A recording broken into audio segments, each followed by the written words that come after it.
Hello, it's me again. I got my little Heisler on the track.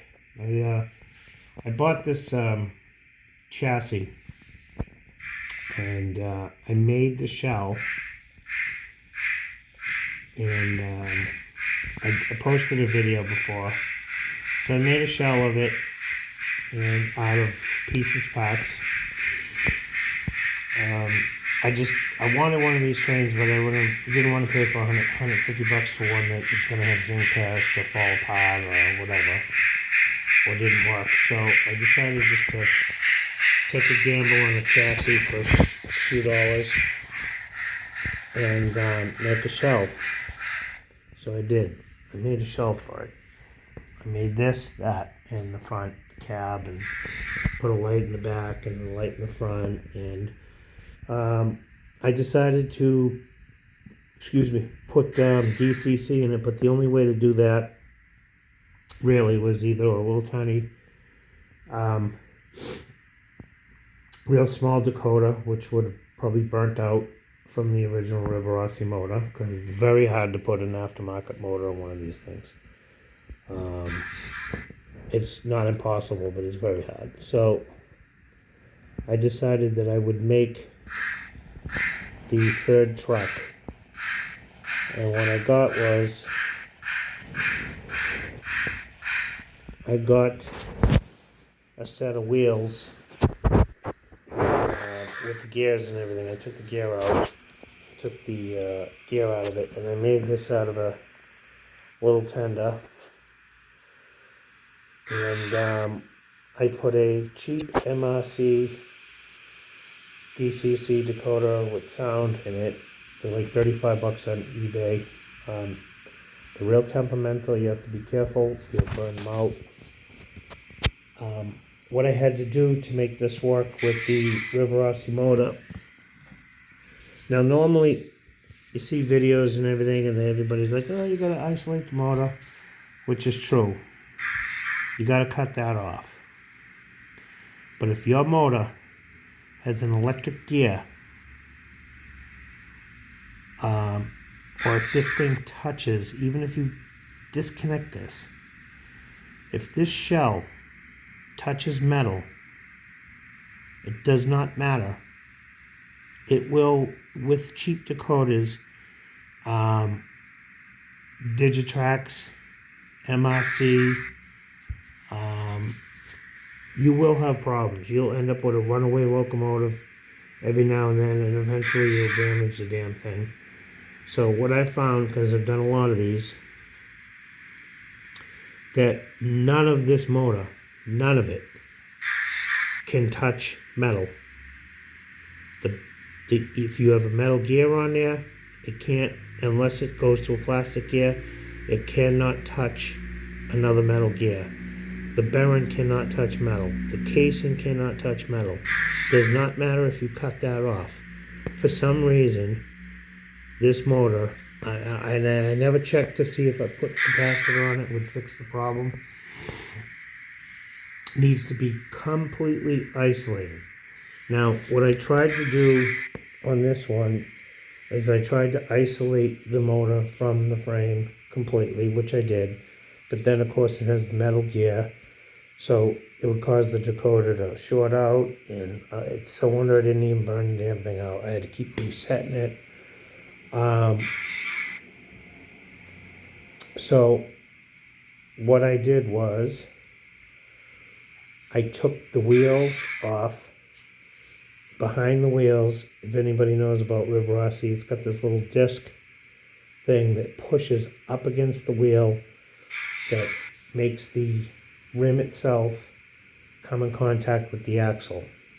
Well, I pulled the rims off the axle, pulled the little discs off, re-quartered them, so now they do not, in no way, shape, or form, have any type of connection to the chassis where the rear truck is screwed in and where the motor is bolted in. The front truck is completely isolated by plastic, so that doesn't matter. And then I'm using the wheels off of this, and I put as much lead in this as possible. Mind you, it has a Dakota in it. and a speaker, all shoehorned in there in lead, to keep it on the track. And I'm using this for the contact of the left side rail, and the front truck is for the right side, engineer side. This side has no electrical connections whatsoever. It's not common to the frame or anything. It was the only way that this thing would work. So I've burnt enough of these damn decoders out, as you can see. I got another one here. That was in a Rivarossi with a round motor in it, and I isolated it, and somehow the motor moved. It wasn't isolated anymore. The decoder became a runaway, and then it damaged the decoder, and it will not reset. So anyway, so here we go.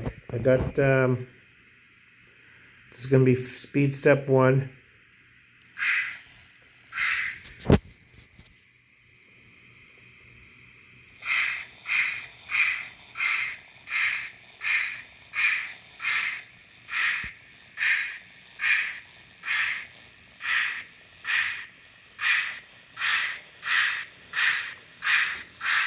I bought these online.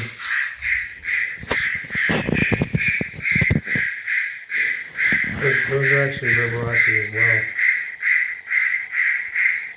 It's got pretty good low speed. That was at 5.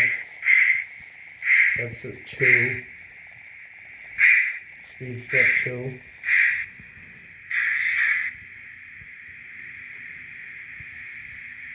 That's 0, obviously.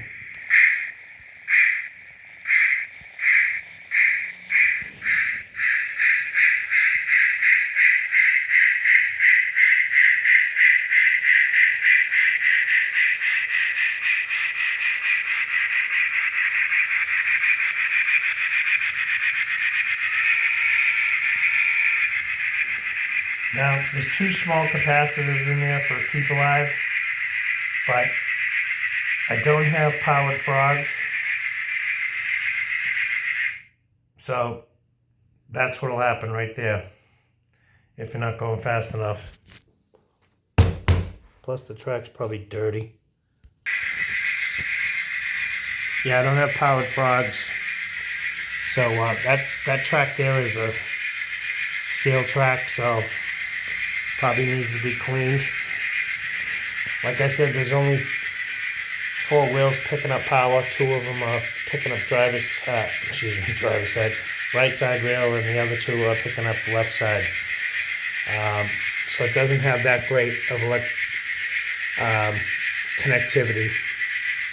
And unfortunately, I've used every ounce of space inside that train, so I can't possibly fit any more capacitors inside of this thing. Now, if this wasn't such a lousy layout, I probably wouldn't have a problem.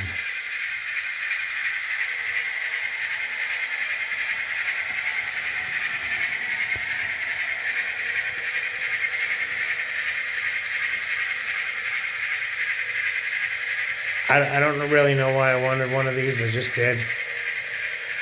But I didn't want to spend a couple $100 for one, so. Plus, it's much more fun taking a bunch of junk and making something out of it.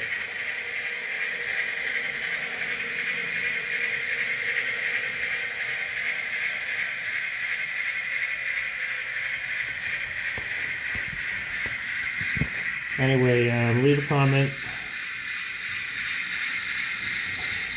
Someone had left a comment when I originally put this thing together, and they said, oh, it'd be great if it had DCC, and I was thinking, well, it's one thing to put DCC in it, but then to put DCC in it and try to have a speaker and something, I mean, of course,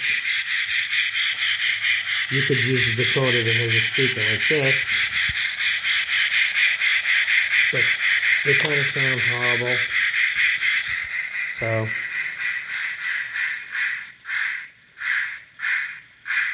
I'll have to re-decal this. This decal here will have to come off and go over here. So I'll have to set something up. But anyway, that's that. Oh, we got a reverse light too. I'll just show you that. Anyway, let me know what you think, and you have a great night. Thank you for watching.